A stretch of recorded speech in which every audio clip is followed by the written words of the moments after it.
सभी एवं प्रतिभागियों को शुभाशीष।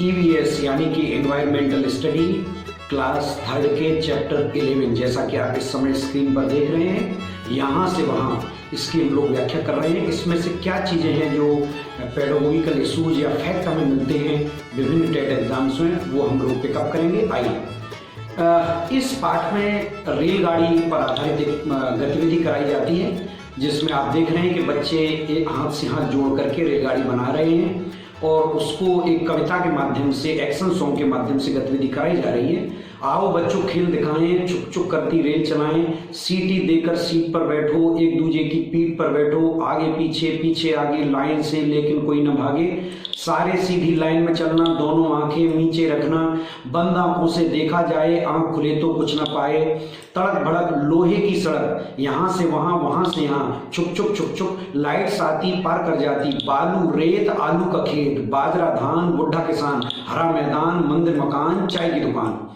इस तरह ये कविता चलती जाती है। पुल पगडंडी टीले पे झंडी, पानी का कुंड, पंछी का झुंड, झोंपड़ी झाड़ी, खेती बाड़ी, बादल धुआं, मोट कुआ, कुएं के पीछे बाग बगीचे, धोबी का घाट, मंगल की हाट, गांव में मेला, भीड़ झमेला, टूटी दीवार, टट्टू सवार। हरेंद्र नाथ चट्टोपाध्याय की कविता के ये अंश लिए गए। इसमें जो है कविता के बहाने आसपास के पर्यावरण की चर्चा भी की गई है कि रेलगाड़ी में बैठे हुए हमें क्या क्या परिवेश दिखाई देता है जो मानव निर्मित भी है और प्राकृतिक भी है। इसके बाद हम बच्चों से पूछते हैं कि ये कविता तुम्हें कैसी लगी, क्या तुम रेलगाड़ी में कभी बैठे हो। अब एक प्रश्न यहाँ आया है, लोहे की सड़क क्या किसे कहा गया है, तो आप समझ ही गए होंगे कि रेलगाड़ी की जो पटरी है उसे लोहे की सड़क कहा गया है। रेलगाड़ी कहाँ कहाँ से होकर गई है, इसकी सूची बच्चों से बनवाते हैं तो हम देखते हैं कि उसमें प्राकृतिक और मानव निर्मित अनेक चीजें वहां सामने आती हैं। तुम किस किस वाहन पर बैठे हो अपनी कॉपी में लिखो, ये गतिविधि कराई जाती है। उसके बाद कुछ बच्चों से मिलाएं और पता करें कि उन्होंने अपनी छुट्टियां कहाँ कहाँ जाकर बिताई। तो इस पाठ में कुछ बच्चों के एग्जाम्पल्स लिए गए हैं जिन्होंने अलग अलग जाकर अपनी छुट्टियां बिताई हैं। ये बिटिया कह रही है कि मैं चाचा जी के पास दिल्ली गई थी। रेलवे स्टेशन से उनके घर से पहले तो बस से जाते हैं, पर इस बार तो मजा आ गया, हम रेलगाड़ी में बैठकर जमीन के नीचे सुरंग से गए। तो अगर प्रश्न ऐसे बनता है कि एक बालिका जो कह रही है कि दिल्ली में हम जमीन के नीचे से सुरंग में होते हुए रेलगाड़ी में गए, तो ये क्या चीज है, तो मेट्रो ट्रेन है। ये मेट्रो ट्रेन का अनुभव सुना रही है। इसके बाद मेरी बुआ की शादी थी, इतने रिश्तेदार आए, खूब खाया पिया और खेले। बड़े भैया जी अमेरिका से आए थे, सोचो तो अजीब लगता है, इतनी दूर से आए पर एक ही दिन में पहुंच गए, इसका मतलब एरोप्लेन की बात हो रही है। अपनी नानी के घर केरल गई, ये बिटिया बता रही है। अब ध्यान दीजिएगा, केरल की विशेषताओं के बारे में यहाँ जिक्र आ गया। आसपास पानी ही पानी है, उनके घर के लिए घूमकर जाते हैं, स्टेशन से बस या टैक्सी लेते हैं, पर हम सीधे नाव में गए, नाव के माध्यम से पहुंचे। कुछ अजीब लगा पर अच्छा भी लगा, यानी पानी के द्वारा उनका जो निवास है वहां तक पहुंचे। केरल की चर्चा आई। इसके बाद देखिए शिमला की चर्चा आगे दी गई है। हम लोग छुट्टियों में, ये बच्चा बता रहा है, हम लोग छुट्टियों में शिमला घूमने गए। ऊंचे ऊंचे पहाड़ों पर जब टेढ़े मेढ़े रास्तों से, तो ऊंचे ऊंचे पहाड़ और टेढ़े मेढ़े रास्ते किस स्थान की पहचान है, तो शिमला की पहचान है। पाठ में पर्यावरण में ये चर्चा है। इस तरह प्रश्न बनते हैं टेट के। नीचे देखकर बहुत डर लग रहा था, शिमला में हमें बहुत पैदल भी चलना पड़ा, मेरी दादी जल्दी ही थक जाती थी, तब हमने उन्हें खच्चर पर या घोड़े पर बिठा दिया। तो ये सिस्टम कहाँ मिलता है, पहाड़ी इलाकों में मिलता है। इधर देखिए, ये बिटिया कह रही है मेरी खाला यानी आंटी के घर पास में ही है, जब भी मैं खाला के पास जाने का मन करती हूँ तो झट से अपनी साइकिल उठाती हूँ और पहुंच जाती हूँ, और माँ और छोटू तो रिक्शा में बैठकर नानी के घर पहुंच जाते। तो यहाँ विभिन्न प्रकार के वाहनों की बात हुई, साइकिल रिक्शा से लेके एरोप्लेन तक की चर्चा यहाँ हुई है। ये बालक कह रहा है इन छुट्टियों में मैं अपने मामा जी के गांव गया, उनके गांव में न तो कोई बस आती है, हम लोग रेलवे स्टेशन से बैलगाड़ी में बैठकर लहलहाते खेतों के बीच से होकर गांव तक गए। मुझे बैलों के गले में बंधी घंटियों की आवाज सुनना बहुत अच्छा लगा।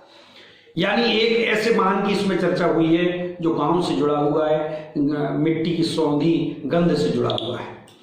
इसके बाद आगे देखें, बच्चों ने यहाँ किन किन वाहनों के नाम लिए, उनकी एक्टिविटी यहाँ हम अपने स्टूडेंट से कराते हैं। इसके बाद हम ये कहते हैं कि घर, बाजार, स्कूल, मित्र के घर, पहाड़ पर किसी रिश्तेदार के घर, नानी के घर, नदी के पार या समुद्र के पार जाना हो तो किस चीज का इस्तेमाल करेंगे, उसका नाम डिब्बे में लिखो। ये एक्टिविटी बच्चों से कराई जाती है। इससे बच्चे ये अनुमान लगाने में सक्षम होते हैं कि किस तरह की स्थिति में किस तरह के वाहन का प्रयोग किया जाता है। आगे देखें, बच्चों ने यहाँ पर कई वाहन जो है बताए, या तो ये वाहन वास्तव में उन्होंने देखे होंगे या किताबों एवं फिल्मों आदि में देखा होगा। इन सभी अनुभवों से बच्चों से चर्चा करने में मदद मिल सकती है। यानी ये जो भी अनुभव यहाँ हमने किताब में संग्रहित किए और बच्चों से जो हम बात करेंगे, उनमें बहुत सारी चीजें मिलकर कोई नवीन जानकारी, कोई पूर्व ज्ञान मिलकर और एक बहुत अच्छी एक्टिविटी के माध्यम से हम ये कर लेते हैं। इसके बाद एक एक्टिविटी है कि वाहनों के चित्र दिए जाते हैं और उस वाहन का क्या काम है। जैसे 4 पहिए का ठेला, इसका क्या काम है। ये देखिए डाक गाड़ी, यहाँ डाक का इंडियन पोस्ट का चित्र छपा है, ये किस काम में आती है। ये वाली गाड़ी जो दिव्यांग भाई बहनों के लिए ट्रैक्टर है, ये किस काम आता है। इस तरह की गतिविधि बच्चों से कराई जाती है। डबल डेकर बस है, यात्री बस है, ये एम्बुलेंस है, किस काम में आती है। ये बच्चों से पूछने की गतिविधियां कराई जाती है। इसके अलावा एक बहुत ही बढ़िया चक्र बनाया गया है। इसमें यह कहा गया है कि बच्चों को यह बताना है कि नीचे जो वाहनों के नाम दिए गए हैं और उनका विवरण दिया है, उनमें पहिए की संख्या जोड़नी है। तो 2 व्हीलर, 4 व्हीलर, क्या इससे ज्यादा व्हीलर भी होते हैं, ये सब हम बच्चों को समझाते हैं। तो देखिए, बस, बैलगाड़ी, ठेला, scooter, rickshaw, car, metro rail, रेलगाड़ी, नाव, ट्रक, साइकिल, मोटरसाइकिल। अब इसमें बताना है कि 4 पहिए वाले कौन हैं, 3 पहिए वाले कौन हैं, 2 पहिए वाले कौन हैं, पेट्रोल डीजल से चलने वाले कौन से हैं, बिजली से चलने वाले कौन से हैं, जिन्हें जानवर चलाते हैं वे कौन से हैं, मनुष्य चलाते हैं वे कौन से हैं, ये भी ध्यान करना चाहिए। जैसे नाव है, नाव की बात आई है। 4 से अधिक पहिए वाले कौन से हैं, ये बताना है। तो इस तरह ये चक्र, एक्टिविटी चक्र बहुत ही शानदार यहाँ हमें देखने को मिलता है। इसके अलावा हम बच्चों से एक एक्टिविटी और बताते हैं कि अपने बड़ों से पूछकर ये बताओ, पता लगाओ कि आज से 50 साल पहले लोग कैसे आते जाते थे। क्या तब भी यही साधन थे जो आज हैं? अब अनुमान लगाओ कि 20 साल बाद लोग आने जाने के लिए किस तरह के वाहन का प्रयोग करेंगे। यानी बच्चे का ब्रेन स्टॉर्मिंग हो रहा है और इसमें बहुत ही शानदार बात है। 50 साल पहले की जानकारी लेता है, फिर 20 साल आगे का वो अनुमान भी लगाता है। इसके अलावा आपस में जो डिस्कशन है उन अनुभवों के बारे में, जैसे आपने किससे पूछा, क्या कहा, लोगों से, बच्चों से, साथियों से बात करके, रिलेटिव से, उनके अनुभवों से जानकारी ली। अब इसमें एक टीचर्स डिस्क्रिप्शन दिया है जो हम लोगों के लिए है, उसको समझना है कि वो क्या कहना चाह रहे हैं। इसमें कहा गया है कि बड़ों से जो प्राप्त जानकारी है उस पर आधारित चर्चा करना बच्चों को वाहनों के बारे में आए बदलावों को समझने में सहायता करेगा। किताब में बुजुर्गों, नाना नानी, दादा दादी से इसलिए बार बार पूछने को कहा गया है ताकि उस समय के और अभी के अंतर को बच्चे पहचान सकें। अब यहां से क्वेश्चन फ्रेम हो गया। एक पर्यावरण अध्यापिका बच्चों से बुजुर्गों जैसे दादा दादी, नाना नानी इत्यादि से चर्चा करने को कहती है। इसके पीछे उसका क्या उद्देश्य रहा होगा? इसके बीच उसका उद्देश्य ये रहा होगा पिछले समय और अभी के बीच के अंतर को बच्चे पहचान सकेंगे। तो ये उसका मोटिव है।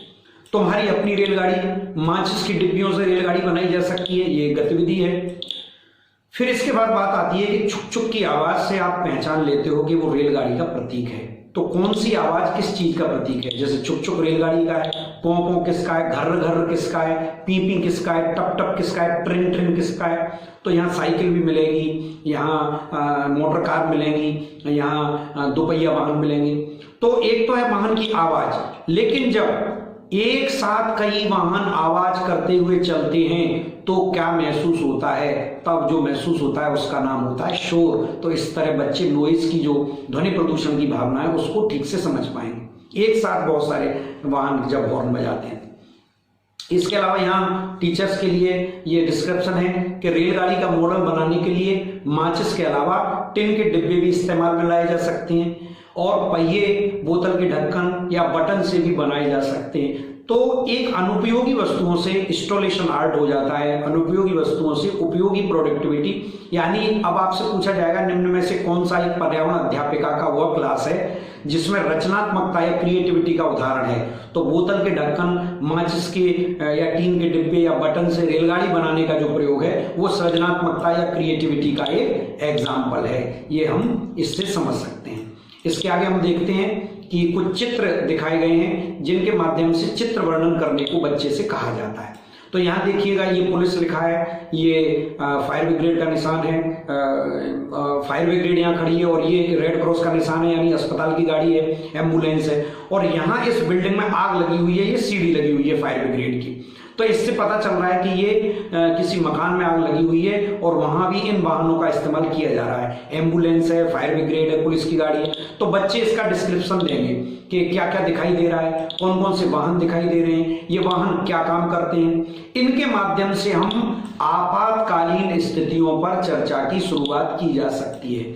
एक अध्यापिका एक चित्र दिखा रही है जिसमें एम्बुलेंस है, जिसमें फायर ब्रिगेड है और एक बिल्डिंग में आग है, और फिर वो बच्चों से वहां हो रहे मैनेजमेंट पर चर्चा करती है। तो वो क्या ज्ञान देना चाहती है कक्षा 3 के बच्चों से शुरुआत करते हुए, तो वो आपातकालीन जो परिस्थिति होती है, आपदा प्रबंधन जो होता है, उसका शुरुआती शिक्षण वो उस चित्र वर्णन के माध्यम से देना चाहती है। ये बात हमारे अनुभव में आ गई इस गतिविधि के द्वारा।